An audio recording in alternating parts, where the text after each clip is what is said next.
මම නම් කාටවත් ද්වේෂ කරන්නේ මූණ පොරහක් විතර හදාගෙන ඉන්න. මං තරහනේ කවුරුවත් එක්කලා කියනවා මූණ පුම්බගේ. මොකද්ද තිබුණේ? ද්වේෂ මූලිකයි. ද්වේෂය එතන තියෙන්නේ. ද්වේෂය කියන එක අපි හිතා ඉන්නේ එහෙම එකක් නෙවෙයි. මට බැනලා ගියා විතරයි.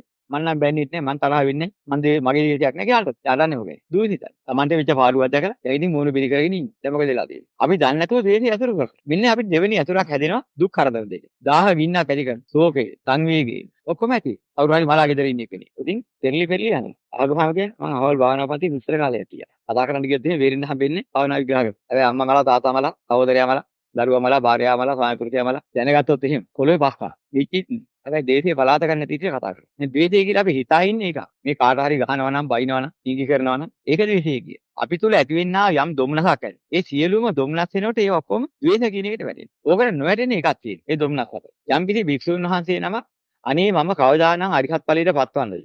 මට තවම බැරි වුණානේ කියලා. මෙහෙම දුක් වීමක් තියෙනවා. මෙන්න මේක විතරක් පටිඝාන්තයෙන් අනුසයෙන් තොරයි. පටිඝේ සමග යෙදෙන්නේ නැහැ කියලා වෙන්නේ. අනේ කවදා මම මේ ආර්ය මාර්ගය පූර්ණිය කරගන්න. මට තවම බැරි වුණානේ මේ සෝවාන් වෙන්න.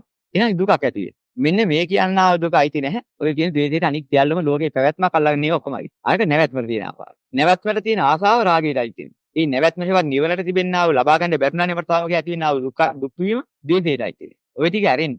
ලෝකයේ තුල පවතින දේවල් වල කෙලෙහි යම් කිසි ආසාවක් ඇද්ද? ඒවා කැඩී විදී යනකොට ඇති වෙන්නා වූ කනගාටුවක් ඇද්ද? අන්න ලෝභයටයි ද්වේෂයටයි ඔය දෙකයි තියෙන්නේ.